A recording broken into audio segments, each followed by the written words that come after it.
और अब बात करेंगे हम इंपरेटिव सेंटेंस के। पॉजिटिव सेंटेंस के दो पार्ट्स होते हैं, अफर्मेटिव सेंटेंस और नेगेटिव सेंटेंस। इंटरोगेटिव सेंटेंस के बारे में हमने बात कर ली थी, और अब है इंपरेटिव सेंटेंस। इंपरेटिव सेंटेंस है आज्ञा सूचक वाक्य। उससे वाक्य होते हैं आज्ञा सूचक वाक्य। तो इन वाक्यों में जो इंपरेटिव सेंटेंस होते हैं, इसमें कर्ता साइलेंट होता है, सब्जेक्ट साइलेंट होता है। इसमें सब्जेक्ट साइलेंट होता है, और साइलेंट सब्जेक्ट जो होता है ये होता है यू।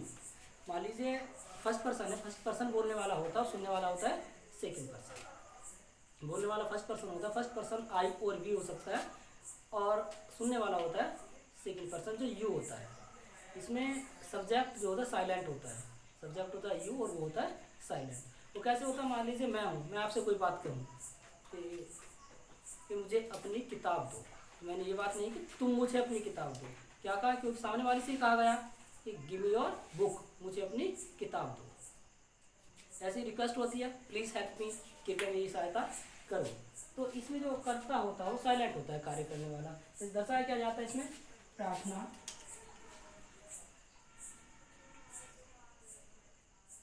सलाह,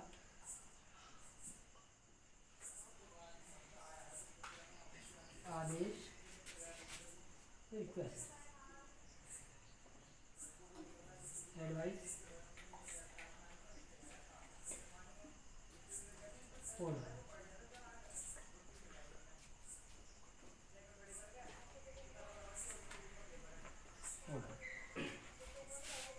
वाली रिक्वेस्ट है, तो रिक्वेस्ट हम किससे कहेंगे कि प्लीज़ हेल्प मी, ठीक है।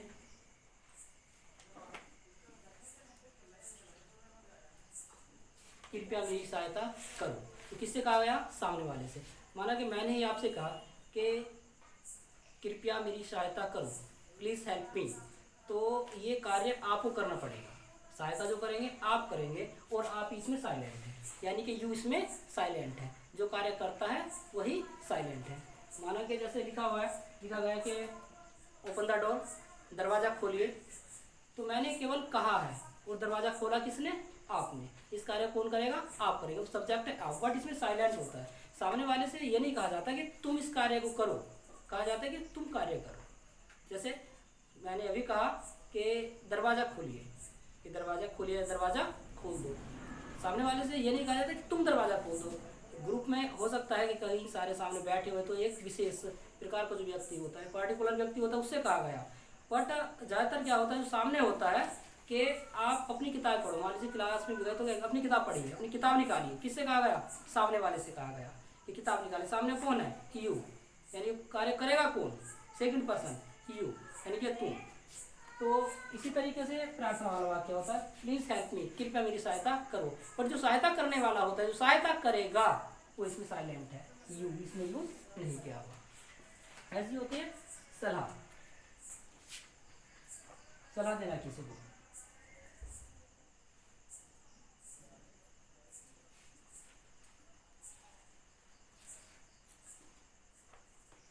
लिखा टेक द मिल्क डेली, कि प्रतिदिन दूध पियो। टेक द मिल्क डेली, प्रतिदिन दूध पियो। तो किससे कहा गया, सामने वाले से। ये नहीं कहा गया कि तुम प्रतिदिन दूध पियो, ये तो स्वयं कहा ये गया है, इनके भाव इसका यही कि सामने वाले के लिए कहा गया, बट उसे साइलेंट रखा गया, उसे साइलेंट रखा गया। जैसे कि वो डॉक्टर होते हैं और दवाई देते हैं, किन्हें, सामने वाले को। किसे, रोगी को, यानी कि वो सेकंड पर्सन होता है, सुनने वाला उनकी बात, सेकंड पर्सन। तो उससे क्या कहते हैं कि ये डोज आपको मॉर्निंग में लेनी है, ये नाइट में लेनी है। तो उन्होंने कहा कि लेनी है, ठीक है। किसे लेनी है, रोगी को लेनी है। ऐसे ही मान लो लिखा हुआ है टेक द मिल्क डेली, कि प्रतिदिन दूध पियो, प्रतिदिन दूध पियो। और जैसे कहते हैं रीड योर बुक्स केयरफुली, अपनी किताबें सावधानीपूर्वक पढ़ो। रीड योर बुक, अपनी किताब सावधानीपूर्वक पढ़ो। ऐसे होता है आदेश। आदेश में क्या होता है,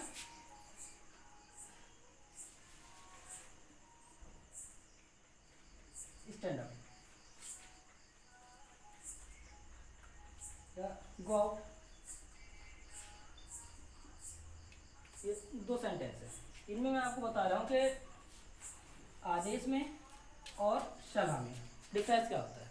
सलाह जो होती है, सलाह के बारे में बताया जाता है कि इसमें बेनिफिट जो होता है हमेशा सेकंड पर्सन का होता है। जिससे बात कही जाती है, जिससे बात बताई जाती है, उसी का बेनिफिट होता है इसमें, चाहे उस कार्य को करे या ना करे। जैसे टेक द मिल्क डेली, प्रतिदिन दूध पियो, प्रतिदिन दूध पियो। टेक एक्सरसाइज डेली, प्रतिदिन व्यायाम करो, या तुम्हें प्रतिदिन व्यायाम करना चाहिए। अगर वो करेगा सामने वाला, यानी सेकंड पर्सन यदि कार्य वो करेगा तो उसे लाभ होगा, और नहीं करेगा तो ना करे। और ये जो होता है आदेश, आदेश जो होता है ये एक सीनियर जो होता है अपने जूनियर को आदेश देता है, जैसे मालिक नौकर को देता है, ठीक है। आदेश देना, आदेश का मतलब होता है कि उसे करना ही पड़ता है। जैसे कहा जाए स्टैंड अप, खड़े हो जाओ, गो आउट, बाहर जाओ। ये नहीं कहा, सामने वाले से कहा गया कि बाहर जाओ, जो सामने खड़ा हुआ है, ठीक, या जो सामने बैठा हुआ है, स्टैंड अप, खड़े हो जाओ। ये नहीं कि तुम खड़े हो जाओ, ये तो विशेष स्थिति में कहा जाता है, केवल कहा गया खड़े हो जाओ, बाहर जाओ, ये हुआ आदेश। तो ये जो होता है, ये जो सेंटेंस होते हैं हमारे, ये निषेधात्मक भी हो सकते हैं, निषेधात्मक होते हैं। तो निषेधात्मक क्या होता है, हमें डोंट का यूज करना पड़ता है इसमें। डोंट इक्वल होता है डू नॉट, चाहे वो प्रार्थना का सेंटेंस हो या सलाह हो या आदेश, ये सेंटेंस जो है हमारे निषेधात्मक भी होते हैं। यानी कि जैसे प्लीज हेल्प मी, कृपया मेरी सहायता करो, कृपया मेरी सहायता करो। तो ये निषेधात्मक में से कैसे बनाएंगे सेंटेंस को? प्लीज डोंट हेल्प मी, कृपया मेरी सहायता मत करो। इस प्रकार के सेंटेंस को कोई कभी नहीं कहता वैसे, कृपया मेरी सहायता मत करो। ये तो कह सकते हैं मेरी सहायता मत करो, मुझे ज़रूरत नहीं है, बट किसी दूसरे के लिए जरूर कह सकते हैं प्लीज डोंट हेल्प हिम, कृपया उसकी सहायता मत करो। तो ये प्रार्थना वाला सेंटेंस कैसे हो सकता है?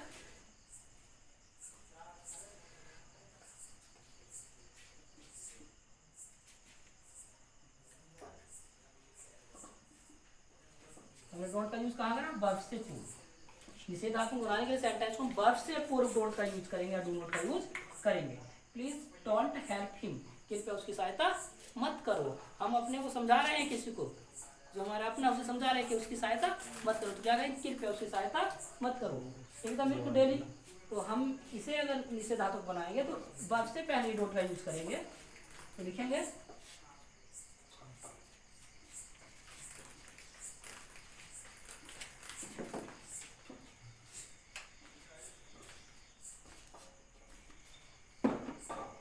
Don't take the milk daily, कृपया प्रतिदिन दूध मत पियो। सॉरी, कृपया नहीं, ये don't take the milk daily, प्रतिदिन दूध मत पियो। क्या अर्थ होता है डोंट का? मत जो कहा गया है, मतलब के न कर, इसे don't take the milk daily, प्रतिदिन दूध मत पियो।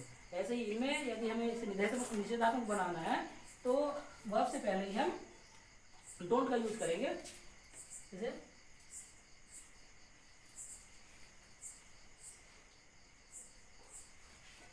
डोंट स्टैंड अप, खड़े मत हो, डोंट मूव, हिलो मत, डोंट गो आउट, बाहर मत जाओ, डोंट पीप आउटसाइड, बाहर मत झांको। तो जो वर्ब होती है निषेधात्मक बनाने के लिए हम वर्ब से पहले डोंट का यूज करते हैं। वर्ब है डोंट का यूज किया गया, वर्ब है डोंट का यूज किया गया, वर्ब है डोंट का यूज किया। तो बात करते हैं इसमें सेकंड टाइप के सेंटेंस और होते हैं इंपरेटिव में, लेट वाले सेंटेंस। अब आप ध्यान में रखिए, यानी आप नोट कर लीजिए या फिर स्क्रीनशॉट ले लेंगे इनका।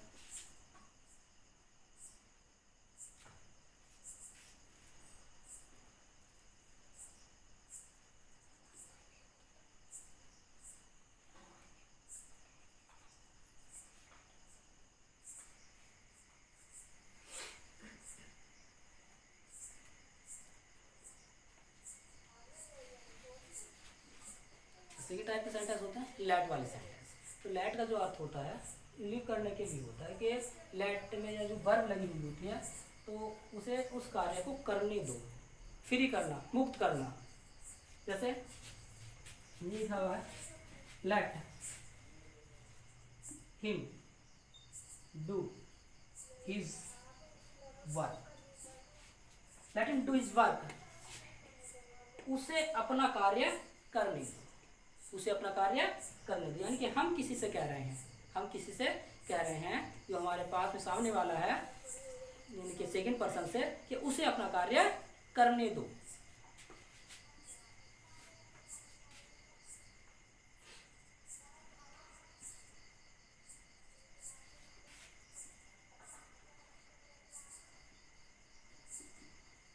Late her watch the TV, उसे टीवी देखने दो।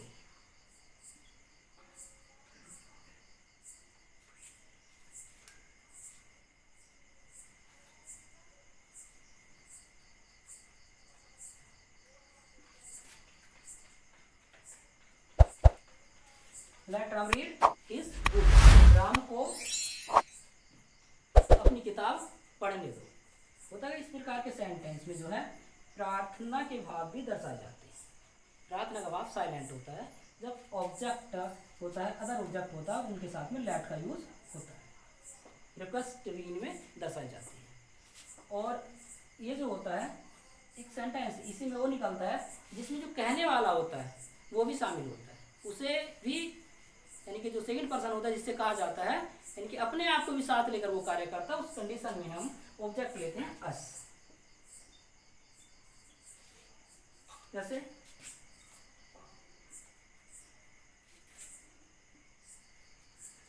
लेट अस गो, अब जब लेट्स का यूज करते हैं हम,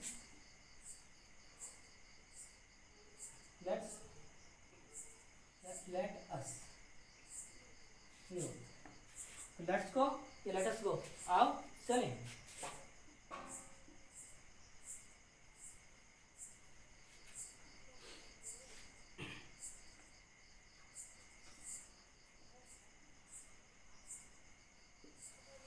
लेट्स ईट द फूड, आओ चलिए खाना खाते हैं। लेट्स रीड आवर बुक्स, आओ चलो अपनी किताबें पढ़ते हैं।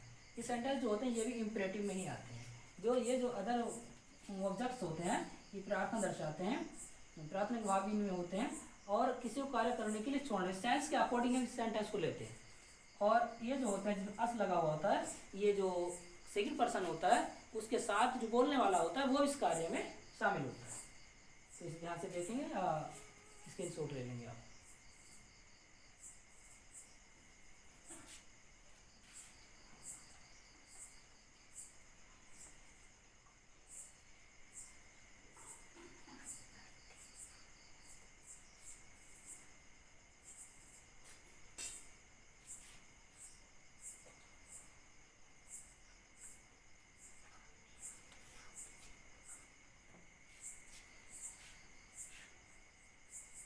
अब बात करते हैं एक्सक्लेमेटरी सेंटेंस की।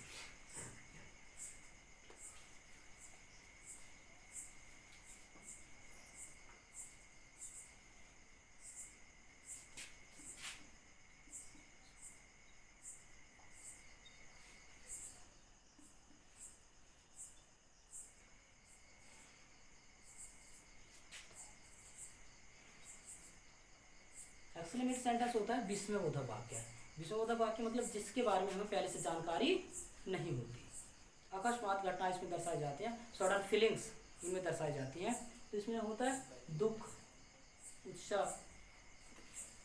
प्रसन्नता, ये सब इसी सेंटेंस में दर्शाए जाते हैं।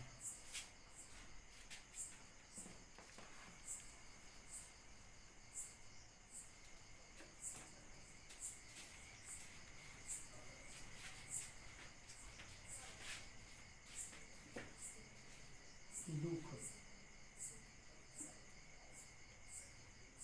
प्रसन्नता,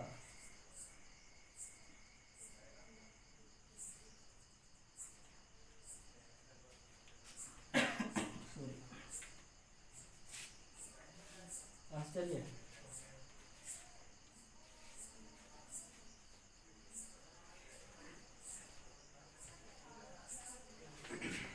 उत्साह,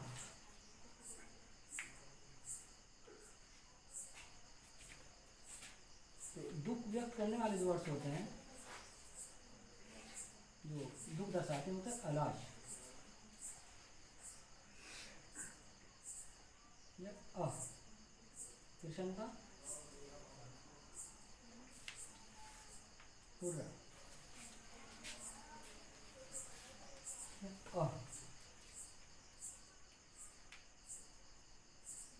हुर्रा हा आश्चर्य what how good heavens other words इसमें होते हैं आश्चर्य से करने वाले में और उत्साह बढ़ाने वाले होते हैं ब्रो। इनमें क्या होता है इन वर्ड्सों के आगे एक्सक्लेमेशन मार्क लगा हुआ होता है। जैसे ये दुख को व्यक्त करता है, हिंदी होती है इसकी दुख दर्शाने वाले की हार्ट अलाश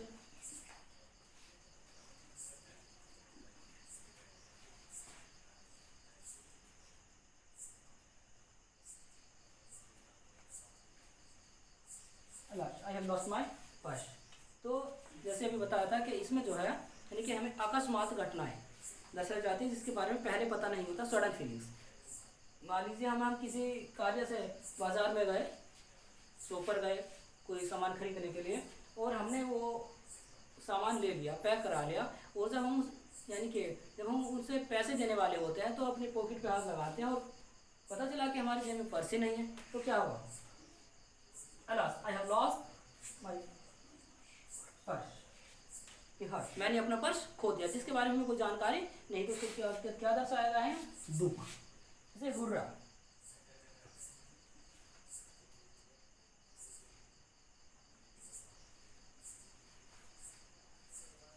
हुर्रा जो वर्ड्स है इसे जो है दो तरह से जाना जाता है, HURRH और HOO का यूज भी इसमें हम कर सकते हैं, दर्शाया जाता है।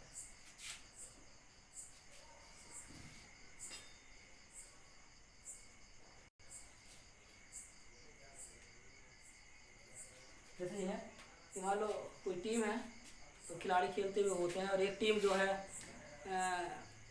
क्रिकेट मैच लीजिए, क्रिकेट का मैच ले लीजिए, एक टीम बैटिंग करती हुई होती है और दूसरी बॉलिंग करती हुई होती है, लास्ट का एक खिलाड़ी बचा हुआ होता है और लास्ट की ही बॉल। तो ये देखा जाता है कि एक ही रन बनाना है उन्हें और कि ना जाने कौन सी टीम जीते किसी का कोई अनुमान इस कंडीशन में नहीं होता है। बट होता है क्या, मान लो जब बॉल आती है तो खिलाड़ी जो होता है उसे बल्ले पे उठा देता है बॉल को, चौका लग जाता है, तो सारी की सारी टीम उछलने लगती है, उत्साह मनाने लगती है कि hurray we have won the match, कि हमने मैच जीत लिया। तो यहाँ पर क्या दर्शाई गई है? प्रसन्नता दर्शाई गई। बट आश्चर्य माने कि हम कहीं पर जा रहे हैं, घूमने के लिए जा रहे हैं, अकस्मात किसी माहौल से निकले या फिर हम सो के उठते हैं, सुबह को देखते हैं कि इतना अच्छा दिन है, तो हम क्या कहेंगे? What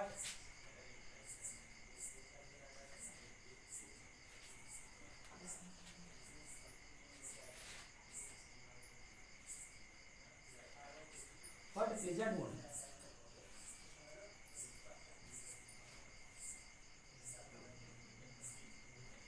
what A pleasant morning, क्योंकि सुगंध सुबह है, कितना अच्छा मौसम है। द्रेव द्रेव जो होता है उत्साह बढ़ाने वाला अर्थ होता है। जैसे हम किसी को शाबाशी देते हैं उस समय हम द्रेवों का यूज करते हैं।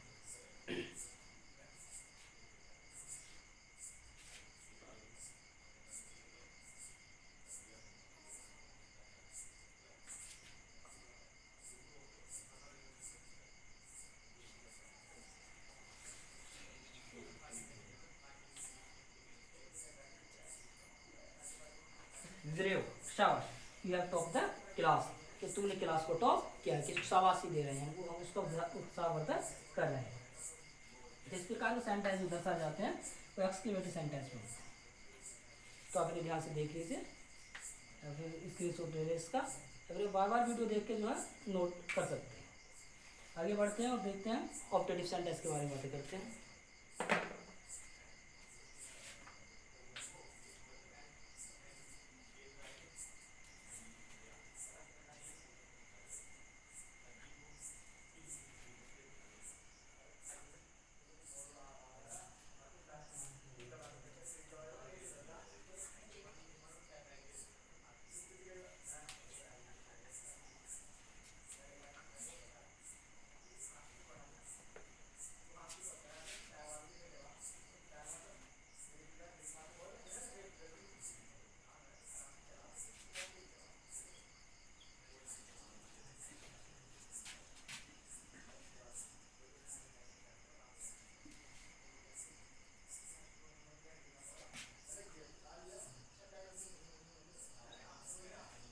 इच्छा सूचक वाक्य। इच्छा सूचक वाक्य में क्या होता है, यानी मन की इच्छा इसमें दर्शा जाती है, मन की इच्छा इसमें व्यक्त की जाती है। किस प्रकार के सेंटेंस होते हैं इसमें, जैसे शुभ कामना, किसी को शुभ कामना देना, या अभिशाप देना, या वरदान देना, या बधाई, विदाई, ये सभी प्रकार के सेंटेंस होते हैं इसी प्रकार के सेंटेंस में आते हैं।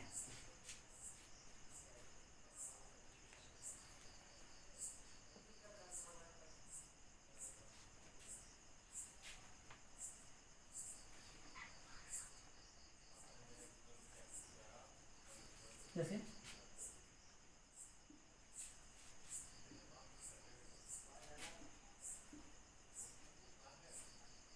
इसमें लास्ट एक्सप्लेनेशन का यूज करते हैं, may you live long, may you live long, कि आप दीर्घजीवी हो, आप दीर्घजीवी हो, दीर्घायु हो। इस कंडीशन क्या होती है, मान लीजिए हम हैं और किसी को जो है कोई बड़े व्यक्ति में मिलते हैं, उन्हें नमस्ते बोलते हैं या फिर गुड मॉर्निंग बोलते हैं, जिस तरीके से भी, तो वे हमें कहते हैं कि जीते रहो, या रिटर्न में जीते रहो, खूब बड़े हो जाओ, इस तरीके जो हमें वो विश करते हैं, यानी कि शुभकामना देते हैं। तो उनका आशय होता है कि मे यू लिव लॉन्ग, कि तुम दीर्घजीवी हो, जीते रहो। तो वो कहाँ से आते हैं, भाव उनके हृदय से आते हैं, इच्छा व्यक्त करते हैं। मे यू लिव लॉन्ग, आप दीर्घजीवी हो, आप दीर्घजीवी हो, दीर्घायु हो। और इसी यानी कि शुभकामना को यदि हम ईश्वर के द्वारा कहें तो क्या होगा, may God bless you, may God bless you, कि ईश्वर तुम्हें आशीर्वाद प्रदान करे, ईश्वर तुम्हें आशीर्वाद प्रदान करे, ये भी कैसे ईश्वर तुम्हारा भला करे, ये और शुभकामना में ही आते हैं, जैसे good morning, happy birthday, happy Diwali, ये सब जो है शुभकामना में ही आते हैं सेंटेंस।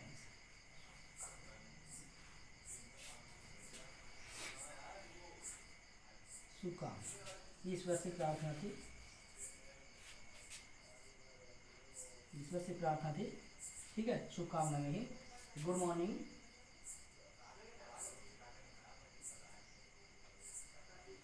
ये भी शुभकामना में आता है। और यदि हम अभिशाप लें, ठीक है, सेंटेंस होगा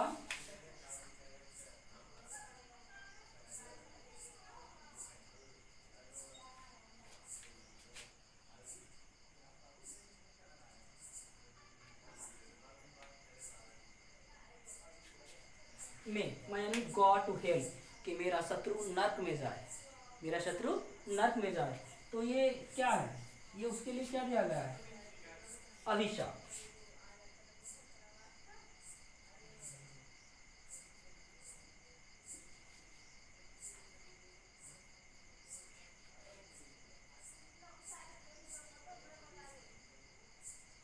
अभिशाप, तो इसी में जो है बधाई वाले वाक्य, विदाई वाले वाक्य, सब इसी में आते हैं। हमारे जैसे लिखा हुआ है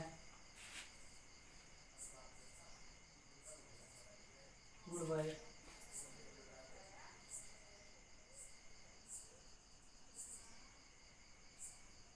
my friends, goodbye my friends, कि अलविदा मेरे दोस्तों, ठीक है।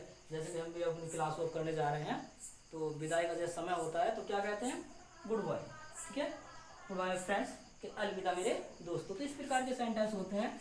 ये असर्टिव होता है, कथन सूचक वाक्य, सकारात्मक वाक्य, इसके दो पार्ट होते हैं असर्टिव के, अफर्मेटिव सेंटेंस सकारात्मक वाक्य, नेगेटिव सेंटेंस नकारात्मक वाक्य, इंट्रोगेटिव सेंटेंस प्रश्नसूचक वाक्य, इंपेरेटिव सेंटेंस आज्ञा सूचक, एक्सक्लेमेटरी सेंटेंस विषयबोधक वाक्य, और ऑब्जेक्टिव सेंटेंस इच्छा सूचक वाक्य।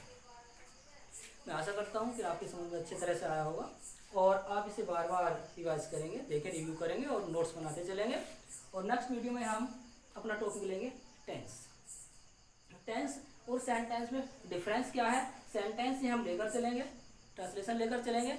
और सेंटेंस आरंभ करने से पहले, स्टार्ट करने से पहले हमने ये जो टेंसेस होता है, टेंस आरंभ करने से पहले सेंटेंस के बारे में क्यों बताया, बताना क्यों जरूरी था, ये हम उसी वीडियो में आपको बताएंगे। All the best, thanks for watching.